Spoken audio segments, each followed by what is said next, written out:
Hola amigos, bienvenidos a Coronados de Tango, un espacio que he creado para compartir mi canto y mis reflexiones acerca de este género musical que tanto amo. Antes de comenzar, quiero invitarte a suscribirte a este canal y activar la campanita para recibir las noticias de los nuevos videos. Y además, te pido que realices tus comentarios y sugerencias que me inspirarán a seguir creciendo. Hoy, por ser la cuarta entrega, voy a evocar a un artista que tuvo sus inicios promediando la segunda década del 900 y en modo vertiginoso empezó a realizar registros musicales para los más importantes sellos de la época, transformándose así en uno de los artistas que más grabaciones ha dejado en la historia de la música argentina, llegando a grabar más de 1100 obras con un estilo propio, refinado y una técnica perfecta. Su copioso e incansable trabajo dejó una extensa lista de muy buenas composiciones, especialmente tangos, con versos propios o de notables autores como Enrique Cadícamo, Pascual Contursi, Homero Mansi, Celedonio Flores y muchos otros. Además de cantar, fue actor y llegó a ser primera figura en el ambiente teatral, ya sea como actor, cantor y autor de canciones. Fue estribillista de grandes orquestas de la época, logrando gran fama, y luego, al independizarse y actuar como solista en radios y escenarios, su popularidad aumentó a tal punto que llegó a la gran pantalla promediando la década de 1930.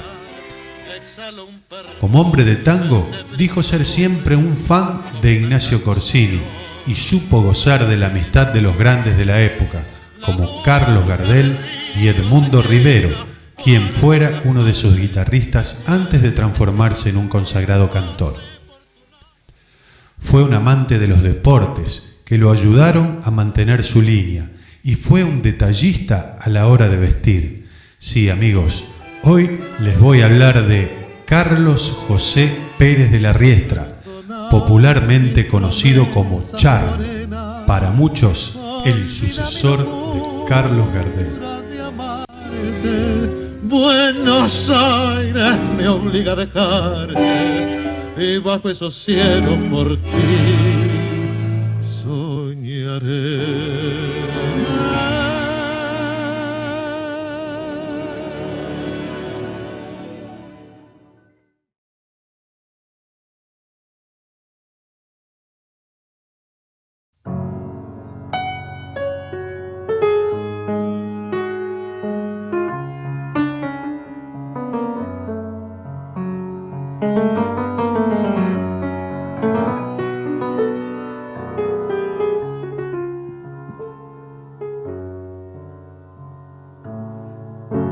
No sabes cuánto te he querido,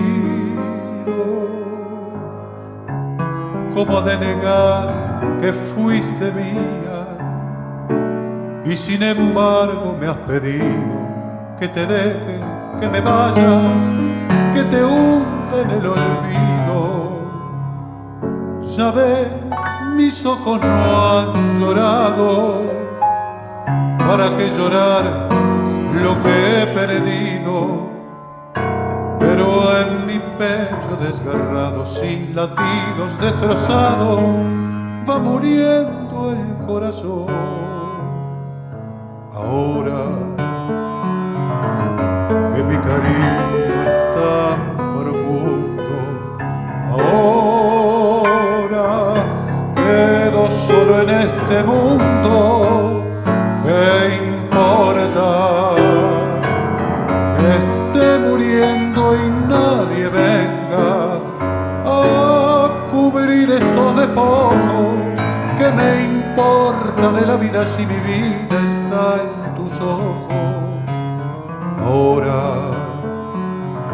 que siento el frío de la muerte, ahora que mis ojos no han de verte, ¿qué importa que hoy otra otro tenga tus encantos. Si yo sé que nunca nadie puede amarte tanto, tanto como yo te amé.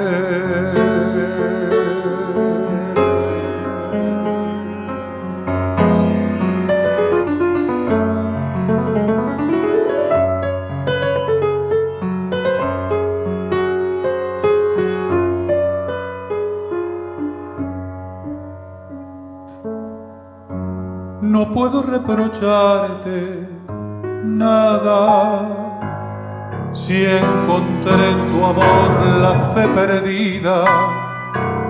Con el calor de tu mirada diste fuerzas a mi vida, pobre vida destrozada. Y aunque mis ojos no han llorado, hoy a Dios rezando le he pedido que si otros labios te han besado y al besarte te han herido, que no sufras como yo. Ahora que mi cariño es tan profundo, ahora quedo solo en este mundo, ¿qué importa que esté muriendo y nadie venga a cubrir estos despojos? ¿Qué me importa de la vida si mi vida está en tus ojos? Ahora que siento el frío de la muerte, ahora que mis ojos no han de verte, ¿qué importa que hoy otro tenga tus encantos?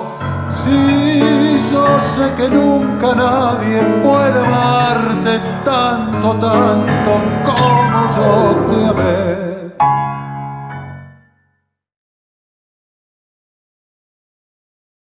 Cuentan los historiadores que Carlos José Pérez nació un 7 de julio de 1905 en la estancia La Piedad, ubicada entre las estaciones ferroviarias de Guatraché y Avestruces en la provincia de La Pampa. Al no existir registro civil en el lugar, sus padres recién lo anotaron cuando se instalaron en el partido de Puan, en la provincia de Buenos Aires, 2 años después, un 6 de junio de 1907. Y en 1922 la familia se instaló en el barrio porteño de Belgrano. Este barrio se caracterizaba por la presencia de lujosas mansiones y grandes caserones rodeados de arboledas. Los estilos predominantes eran eclécticos, con elementos principalmente de las arquitecturas inglesa y francesa. Si bien los historiadores coinciden en que su nombre era Carlos José Pérez de la Riestra, en su partida de nacimiento solo figura Carlos José Pérez, y siendo el apellido materno Urdinola, cabe preguntarse de dónde salió de la Riestra. A partir de los 8 años, Charlo demostró que estaba dotado para la música. En un reportaje, el mismo cantor diría: lo primero que toqué fue el violín, de oído, después la guitarra y chapurreaba en el piano. Yo lo que quería tocar era el piano, pero lo maltrataba, por eso me hicieron estudiar. Durante una fiesta de fin de curso en 1924, tuvo la misión de acompañar con el piano a los diferentes cantantes y al final, ya fuera de programa, se animó también él mismo a cantar. En esa fiesta se encontraban presentes los dueños de Radio Cultura, quienes lo invitaron a participar en la emisora, que era la más escuchada en ese entonces por los pocos poseedores de aparatos a galena. Fue allí, en la radio, que el ingeniero Enrique del Ponte, uno de los propietarios de la emisora, le sugirió el seudónimo de Charlo, derivado de Charles, es decir, Carlos en español, ya que los oyentes no podrían retener lo extenso de sus nombres y apellidos. En sus inicios tenía un estilo gardeliano, del que fue despegándose paulatinamente a medida que fue construyendo su inconfundible estilo propio, que tuvo sus bases en su extensa tesitura, su perfecta afinación y un timbre de tenor, no obstante fuera barítono. En algunos reportajes, Charlo mencionó que evitaba escuchar las interpretaciones de Gardel, no por disgusto, al contrario, sino para evitar caer en una imitación a Gardel tan frecuente en aquella época.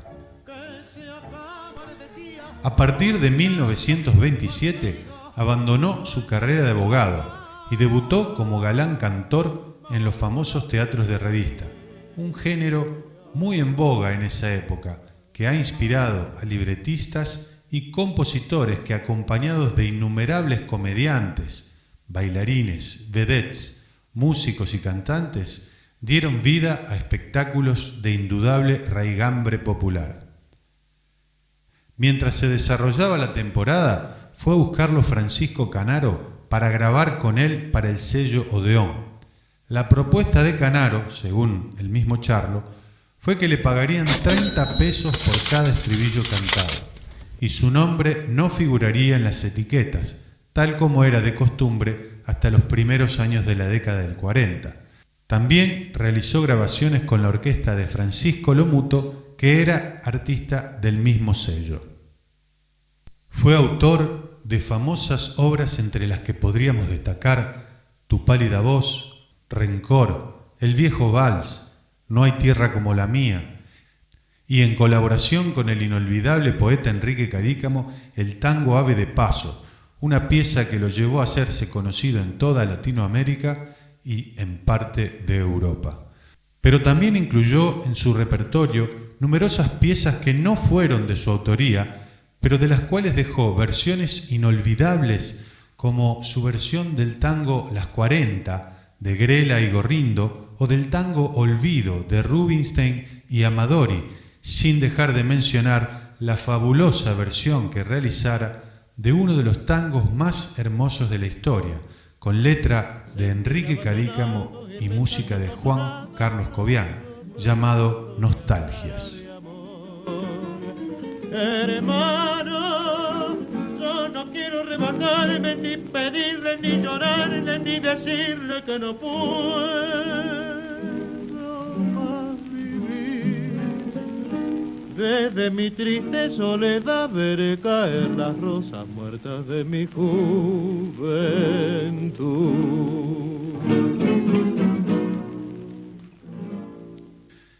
Ensayaba todos los días durante 5 horas y practicaba vocalización con su maestro de canto. Además, grababa contemporáneamente con Canaro, con Lomuto y como solista. 3 veces a la semana actuaba en radio y los fines de semana se presentaba en los principales cines de la capital y sus alrededores. Gracias a la difusión de sus discos, la voz de Charlo se hizo muy popular. Esto le abrió las puertas al exterior y supo aprovecharlo. Su primera gira importante comenzó en 1938, actuando con gran suceso en Chile. Esta es tu oportunidad. Vestite y cantá como sabés, y vas a ver que vas a matar. Le había pronosticado su manager José Razzano, y tuvo razón. Sus giras incluyeron Bolivia, Venezuela, Cuba y los Estados Unidos. Principalmente en La Habana y en Lima, su éxito fue tal que lo consideraron el sucesor de Gardel. Pero también viajó a Brasil, Panamá, Colombia, Portugal, España, Francia, Bélgica, países donde fue recibido con gran admiración. Incursionó en el cine, rodeado de las primeras figuras y sin desentonar. Sus dotes de galán y sus condiciones físicas le permitieron hacerlo con holgura. En 1935, año de la muerte de Gardel, participó en el film El alma del bandoneón, donde la artista principal era nada más ni nada menos que Libertad Lamarque. En 1936 participa en el film Puerto Nuevo, una película de tono romántico dentro de un contexto social acuciante provocado por la crisis económica del 30, donde un joven cantor de la villa, de nombre Carlos, interpretado por Charlo, y un pseudo manager apodado Dandy e interpretado por el gran Pepe Arias son descubiertos por Raquel, una pituca que los invita a tocar música en su casa. Ella se propone secretamente ser la mecenas de Carlos, del cual se enamora y abandona por ello a su novio Luis. En este film, Charlo canta el tema principal, llamado Puerto Nuevo. También canta el tango Yo también soñé y el tango Olvido, con letra de Luis César Amadori y música de Luis Rubinstein, siendo la orquesta de Canaro la que ejecuta la música. Nadie pregunta lo que he sido en el pasado, si fui rico, si fui honrado, si hubo cenas en mi cuna. A nadie importa quién soy yo, de dónde vengo, y si alguno se me acerca me pregunta cuánto tengo.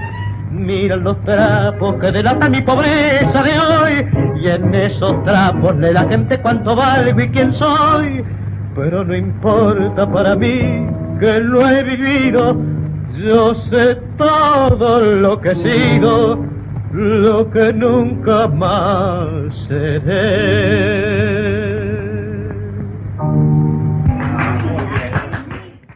En 1945, Charlo estuvo al borde de la muerte cuando el avión trimotor con el que había iniciado su gira se quedó sin combustible y el piloto debió hacer un aterrizaje de emergencia en el Río Negro, un afluente del Amazonas. Se perdieron los equipajes, pero lograron salir con vida salvándose de correr la misma suerte que le tocó al Zorzal 10 años antes. Con Carlos Gardel tuvo una relación cordial y amena. Como testimonio de ello, el Zorzal le dedicó antes de partir a su última gira uno de los más célebres retratos, fotografiado por José María Silva de Montevideo, con la siguiente dedicación: a mi colega inteligente y gran intérprete de las canciones de mi tierra y buen amigo Charlo, con gran simpatía, Carlos Gardel. Esta fotografía, única en su referencia a otro cantante contemporáneo, fue la imagen elegida para ilustrar la tapa del long play Éxitos de Gardel en la voz de Charlo, editado en 1978. Quieren saber qué me ha sucedido, amigos. Es algo tan triste y tan amargo que no encuentro palabras para contarles. Pero hoy me pidieron que cantara y me negué. Ahora voy a cantar, porque ese tango que están tocando les explicará todo mejor que mis palabras. Oigan. Sola, pared descangallada, la vieja madrugada sale de un cabaret. Saca 2 cuartas de cogote y una parte en el escote bajo la nube. Al igual que Gardel, siempre cuidó el detalle y su físico de galán. Participó activamente en distintos deportes como esgrima, natación, fútbol, box y equitación. Jamás nadie lo vio descuidado, sin afeitar o despeinado. Fue un obsesivo de esa actitud, y hoy cualquier foto suya que se tome al azar lo demuestra. El golpe cívico-militar que derrocó a Perón en el 55 condenó al ostracismo laboral a muchas figuras, eliminadas de las programaciones radiales y de los escenarios por el solo hecho de ser peronistas, entre los cuales podríamos mencionar a Tita Merelo, quien tuvo que exiliarse a México, a Hugo del Carril, culpable de haber grabado la marcha peronista, a la inigualable Nelly Omar, amiga personal de Evita, y a nuestro protagonista de hoy, quien, lejos de frenar su meteórica carrera artística, aprovechó esos años para emprender extensas giras internacionales, llevando al tango como bandera por todo Latinoamérica y por gran parte de Europa. A pesar de la intensa labor artística, trabajó en demanda de mejores condiciones laborales para los músicos, los cantantes y demás integrantes del varieté. Esto lo llevó a ocupar la Secretaría General de la Unión Argentina de Artistas de Variedades. El 29 de junio de 1990, en un acto realizado en el Salón Dorado del Teatro Colón de la ciudad de Buenos Aires y junto a otras 40 personalidades, Charlo fue distinguido como académico de honor por la Academia Nacional del Tango de la República Argentina. que olvidar y al pasado y perdonarla. Ya no me importa qué dirán, es de las cosas que hablarán, total la gente siempre habla. 4 meses después de recibir esta distinción, el 30 de octubre de 1990, murió en Buenos Aires a sus 85 años. Bien amigos, hasta aquí la historia de nuestro homenajeado de hoy, un incansable trabajador, un detallista y un estudioso que no obstante haber desarrollado una larga y prolífica carrera, tal vez no haya tenido el reconocimiento que se merecía, pues sin duda estamos hablando de un artista de gran talento y un cantante completo y fino. Espero que gracias a este video se atrevan a recorrer y profundizar su historial artístico y seguramente encontrarán un motivo más para amar el tango canción. Les mando un fuerte abrazo tanguero, no sin antes pedirles que compartan y comenten este video y, por qué no, me sugieran nuevas historias para contarles. Hasta el próximo capítulo de Coronados de Tango. Chao. La mariposa del dolor cruza la noche de mi vida. Su música, su canto, no vas a ver que en esos fiatos que hace o en esas bajadas y subidas de su voz, que haya una mácula en eso. Es todo tan limpio como lo hace. ¿Por qué? Porque era un estudioso. Coronados de Tango.